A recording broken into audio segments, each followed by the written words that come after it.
Captain Lennox and his wife died of the cholera, Mr. Craven said in his short, cold way.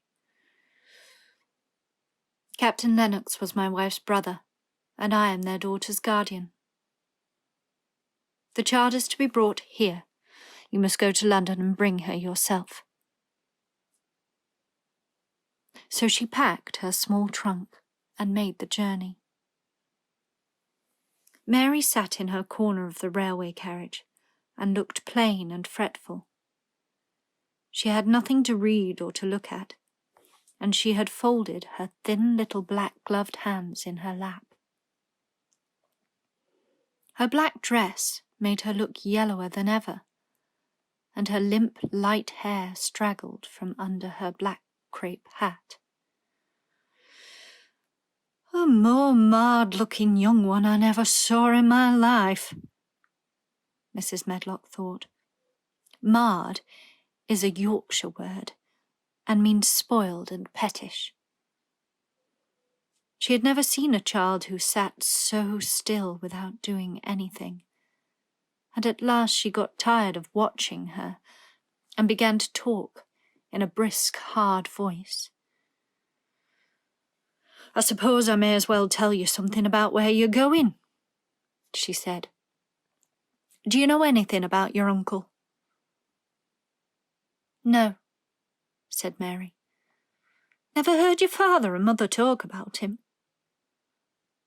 No, said Mary, frowning. She frowned because she remembered that her father and mother had never talked to her about anything in particular. Certainly they had never told her things. Humph, muttered Mrs. Medlock, staring at her queer, unresponsive little face. She did not say anything more for a few moments, and then she began again. I suppose you might as well be told something to prepare you. You were going to a queer place. Mary said nothing at all, and Mrs. Medlock looked rather discomfited by her apparent indifference. But after taking a breath, she went on. Not but that it's a grand big place in a gloomy way, and Mr. Craven's proud of it in his way, and that's gloomy enough too.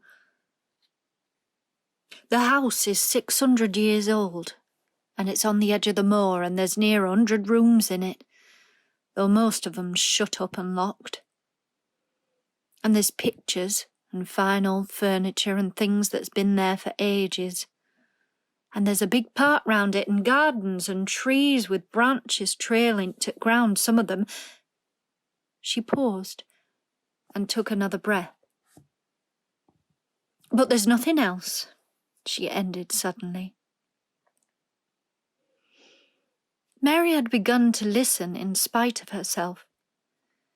It all sounded so unlike India, and anything new rather attracted her. But she did not intend to look as if she were interested. That was one of her unhappy, disagreeable ways. So she sat still. Well, said Mrs. Medlock, what do you think of it? Nothing, she answered. I know nothing about such places. That made Mrs. Medlock laugh a sort of laugh. She said, but you are like an old woman. Don't you care? It doesn't matter, said Mary, whether I care or not. You were right enough there, said Mrs. Medlock. It doesn't.